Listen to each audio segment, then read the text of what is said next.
కాంగ్రెస్ ప్రభుత్వం రుణమాఫీ స్కామ్ బద్దలైంది. అధికారంలోకి రాకముందు 40,000 కోట్ల రుణమాఫీలు చేస్తాం, అది కూడా ఒకే సింగిల్ స్ట్రోక్తో.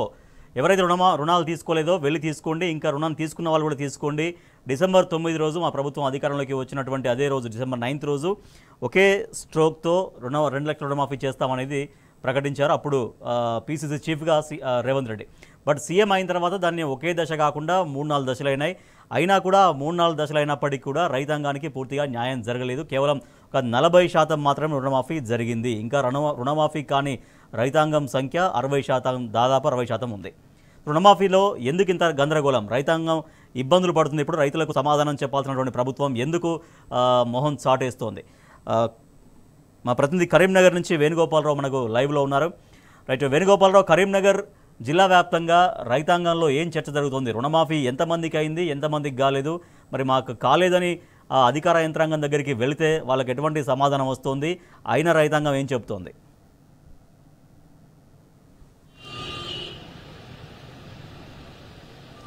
రాజేష్, అంటే ఈ రుణమాఫీ అంటేనే అంకెల గారడి తప్ప అందులో ఆచరణ మాత్రం శూన్యం అని చెప్పాలి. ఎందుకంటే 100కి 35 నుంచి 40% వరకు మాత్రమే అయినట్టుగా మనకు స్పష్టంగా తెలుస్తుంది. అంటే రైతులు మాత్రం అంటే రుణమాఫీ మేము వెంటనే చేస్తాం అధికారంలోకి రాగానని చెప్పి కాంగ్రెస్ ప్రభుత్వం చెప్పిందే కానీ బేషరతుగా చేస్తామని చెప్పింది. ఐటీలు ఉన్నా పర్లేదు, ఉద్యోగాలు చేసినా పర్లేదు, రైతన్న అయితే చాలు మేము రుణమాఫీ చేస్తామని చెప్పి హామీ ఇచ్చారే కానీ ఆ హామీని మాత్రం అమలు చేసిన దాఖలాలు అయితే మనకు స్పష్టంగా కనిపించట్లేదు. ఎందుకంటే రైతులు రుణానికి సంబంధించి చూసుకుంటే కూడా గతంలో కట్టిన వాళ్ళకు కూడా మేము రుణమాఫీ చేస్తామని చెప్పారు. కానీ బ్యాంకర్స్ దగ్గరికి రైతులు వెళ్ళినప్పుడు మీరు కట్టారు కానీ మీరు అప్డేట్ చేసుకోలే కనుక మీకు మేము మాఫీ చేయమని చెప్పి బ్యాంకర్ చెప్తుంది.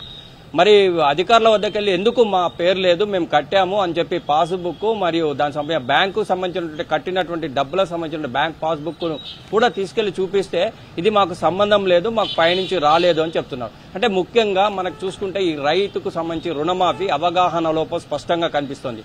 అంటే దీని మీద స్పష్టత ఎవరికి కూడా లేదు. ఇటు సాంకేతిక సమస్యలని ఒకరు చెప్తా ఉన్నారు, రైతులు ఉంటారు, రైతుల్లో అందరూ కూడా ఎడ్యుకేటెడ్ ఏముండరు, అన్ఎడ్యుకేటెడ్. అంటే డబ్బులు వాళ్ళు తీసుకుంటారు రుణం అంటే స్పష్టంగా నిజం అంటే టైం టు టైం కట్టే వాళ్ళు కూడా ఉంటారు. కానీ నేను ₹1,00,000 తీసుకున్నా కట్టినా అనుకుంటాడే కానీ దాన్ని అప్డేట్ చేయించుకోవాలనే టైం కానీ అట్లాంటిది స్పష్టత కానీ రైతన్నలకు ఉండదు.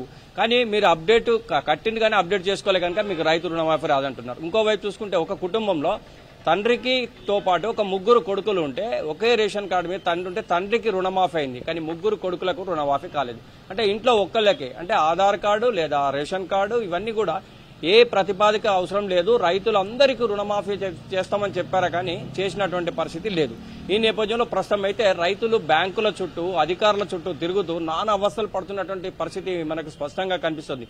మొదటి విడత 1,50,000, సెకండ్ విడత నిన్న 15th రోజు మొత్తం కంప్లీట్ గా రుణమాఫీ అవుతుందని చెప్పారు. కానీ ఈ 3 షిఫ్ట్ల 3 టర్మ్స్ కూడా వారనేటువంటి రైతులు ఇటు బ్యాంకు చుట్టూ అధికారుల చుట్టూ తిరుగుతూ ఉన్నారు.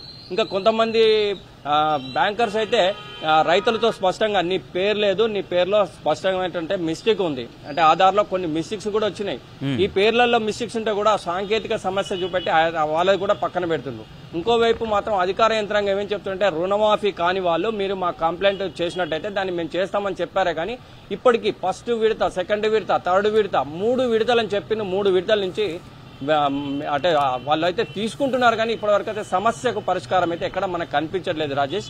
అంటే మొత్తం మీద అయితే రైతులు దీనిపై స్పష్టత లేదు, మరియు ఇటు ఆ బ్యాంకర్ చుట్టూ అధికారుల చుట్టూ తిరుగుతూ నానా అవస్థలు పడుతున్నారు.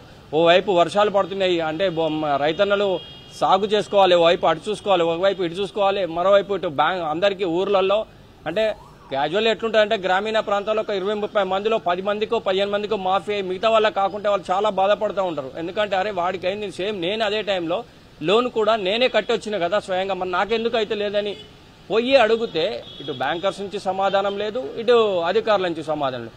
ఇలాంటి నేపథ్యంలో రైతన్నలు ఏం చేయాలో దిక్కుతోచిన పరిస్థితి మనకు. అదే వేణుగోపాలరావు, మరి రైతాంగం వెళ్తున్నారు మాకు ఎందుకు కాలేదు అని అధికార యంత్రాంగానికి దగ్గరికి వెళ్ళడం కావచ్చు, బ్యాంకుల దగ్గరికి వెళ్తున్నారు.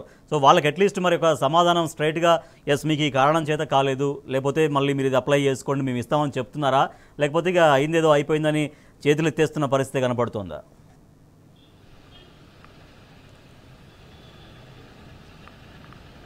అంటే యాక్చువల్ అయితే రాజేష్ స్పష్టంగా అవగాహన లేదు ఎవరికి, ఇవి బ్యాంకర్స్ కు లేదు, అధికారులకు లేదు. ఎందుకంటే ఇట్లాంటి కార్యక్రమాలు చేసినప్పుడు అధికారులను బ్యాంకర్లను కూర్చోబెట్టి దీనిపై స్పష్టంగా ఎవరికి రుణమాఫీ చేయాలి, ఎంతమంది ఉన్నారు అనేది ఒక లెక్కలు తీయాలి.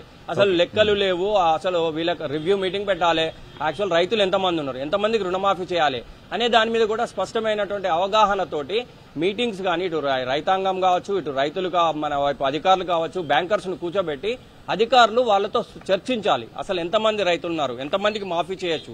దీనికి అంటే క్యాజువల్ అయితే ఇలాంటి చర్చ జరిగితే అప్పుడు లిస్ట్ అవుట్ వస్తుంది.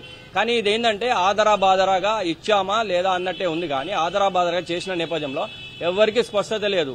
రైతులు పోయి అడిగితే అధికారులను అడిగితే మాకు పైనుంచి ఎటువంటి సూచనలు లేవు, మాకు మాత్రం తెలిసింది ఇది ఒక్కటే, మీరైతే మీకు ఏమైనా ప్రాబ్లం ఉంటే మాకు మీ అప్లికేషన్ ఇవ్వండి, మేము తీసుకుంటాం అంటున్నాం. ఈ అప్లికేషన్లు మాత్రం కుప్పలుగా పడి ఉంటున్నాయి, కానీ దాని సమాధానం అయితే ఏం లేదు ఇప్పటికి కూడా. అంటే ఇప్పుడు 3 టర్ములు 1,50,000, 2 లక్షలు నిన్నటి వరకు కూడా. అంటే వీళ్ళు ఇక్కడ అధికారులకు అప్లికేషన్స్ ఇస్తున్నారు, మరి అది ప్రజావానికి ఇచ్చి కొంతమంది ఇచ్చిపోతున్నారు. అంటే వీటి మీద స్పష్టత ఎవరు కూడా ఇవ్వట్లేదు. మరి రుణమాఫీ అవుతుందా కాదా, మరి నీది ప్రాబ్లం ఏందని చెప్పే నాదుడు లేడు. ఈ నేపథ్యంలో రైతులకు అంటే యాక్చువల్ ఏంటంటే వాళ్ళు ఏమైనా కూడా వాళ్ళ పని ఏంది, ఎంత రుణం తీసుకున్నాం కట్టాలి అనేదే ఉంటది. కానీ ఈ రుణమాఫీ అన్న నేపథ్యంలో కొంతమంది కట్టారు, కొంతమంది కట్టలేదు. కట్టిన వాళ్ళకు కూడా రుణమాఫీ చేస్తామన్నారు. కట్టిన వాళ్ళని పక్కన పెట్టండి, కానీ కట్టని వాళ్లకు కానీ కట్టిన వాళ్ళకని చాలా మందికి రుణమాఫీ కాక అసలు ఎందుకు కాలేదో కూడా తెలియని నేపథ్యం. ఒకైతే బ్యాంకర్స్ నుంచి సాంకేతిక సమస్యలు చెప్తా ఉన్నారు, అధికారులు మాకు ఇక్కడి వరకే తెలుసు, మాకు మీ పేరు లేదు కనుక మాకు సంబంధం లేదు అని చెప్తున్నారు. మీకు ఏదైనా ఉంటే మాకు ఒక అప్లికేషన్. అంటే ఇదే ఇటు అటు తిరగలేక నానా అవస్థలు పడుతున్న నేపథ్యం మనకు స్పష్టంగా కనిపిస్తోంది రాజేష్. అంటే ఇప్పటికైనా ప్రభుత్వం దీనిపై స్పష్టతగా చెప్పాలి, రైతన్నలకు కన్ఫ్యూజ్ కాకుండా దీని మీద ఏదో ఒకటి కార్యక్రమం చేపట్టాలి. లేకపోతే నిన్నటి వరకు కూడా మాఫీ అవుతుంది అనుకున్న రైతన్నలు, అంటే గత ₹1,00,000 తర్వాత మీకు నెక్స్ట్ అవుతుందని, 50,000 తర్వాత మళ్ళీ థర్డ్ దాంట్లో మీద అయిపోతుందని చెప్తూ వీళ్ళని మభ్య పెట్టుకుంటూ వచ్చిండ్రు. కానీ నిన్నటి వరకు ఈ ఎన్ని రోజులు మభ్య పెడతారు? ఒకటిసారి 2, 3 సార్లు కూడా రైతులు తిరిగి నానా అవస్థలు పడి నిరాశ నిస్పృహలకు గురైతున్న నేపథ్యం కనిపిస్తుంది. ఎవరికి చెప్పుకోవాలో తెలియని పరిస్థితి.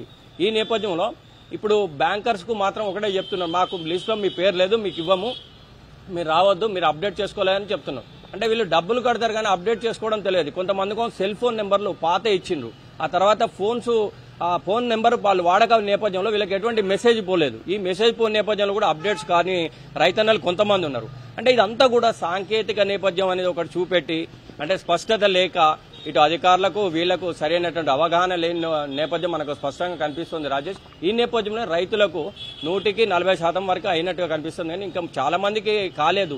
వాళ్ళంతా కూడా ఈ 4-5 రోజుల్లో మీరు మళ్ళా అప్లికేషన్స్ పెట్టండి, మేము చర్చిస్తామంటున్నారు. కానీ ఇదివరకు ఇచ్చిన వాటికే మోక్షం లేదు. మరి ఏమైతుందో తెలియని పరిస్థితి అయితే ఉంది. ప్రస్తుతం అయితే రైతులు ఇటు బ్యాంక్ చుట్టూ ఇటు అధికారుల చుట్టూ తిరుగుతూ నానా అవస్థలు పడుతున్న నేపథ్యం మనకైతే జిల్లాలో కనిపిస్తున్న నేపథ్యం రాజేష్.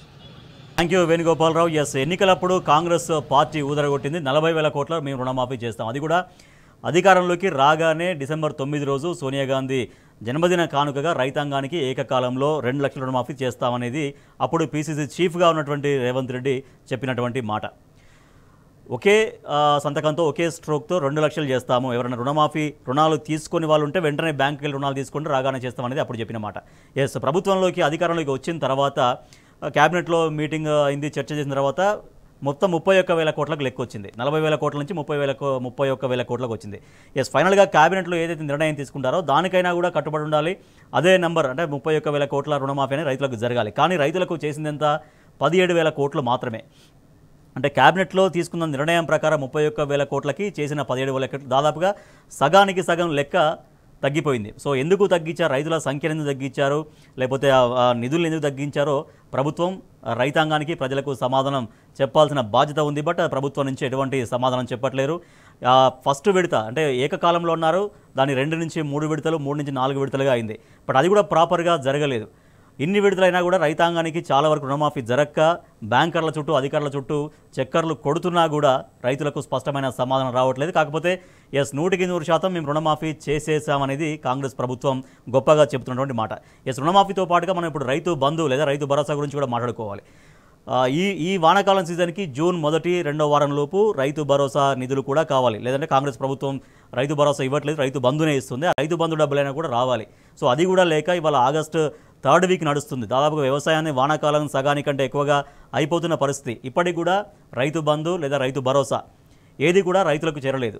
సో రైతు బంధు లేదా రైతు భరోసాకి ఇచ్చినటువంటి ఇవ్వాల్సిన దాంట్లో నుంచి మాత్రమే రుణమాఫీ చేశారు తప్పించి రుణమాఫీకి ప్రత్యేకంగా కాంగ్రెస్ ప్రభుత్వం చేసినటువంటి ప్రణాళిక ఏమీ లేదనేది స్పష్టంగా అర్థమవుతుంది. రుణమాఫీ చేశారు, అది కూడా అరకొరగా చేశారు. రైతులకు ఇవ్వాల్సినటువంటి రైతు బంధు లేదా రైతు భరోసా పూర్తిగా ఎగ్గొట్టినట్టుగానే కనిపిస్తోంది. మరి అసలు నిజంగా ఇస్తారా ఇవ్వరా? క్యాబినెట్ సబ్ కమిటీ ఏం చెప్పాలి, అది ఎప్పుడు చర్చ తీసుకొస్తారు, ఆ చర్చ తీసుకొచ్చిన తర్వాత ఎప్పుడు దాన్ని ఫైనల్గా ఎస్ మేము ఇంత ఇస్తున్నాము ఈ పద్ధతిలో ఇస్తామనేది ఎప్పుడు రైతులకు చెప్తారో తెలియక అటు రుణమాఫీ జరక్క రైతులు గందరగోళ పడుతున్నారు. The same time Rythu Bandhu Rythu Bharosa అందక రైతులు చాలా నానా ఇబ్బందులు పడుతున్నారు.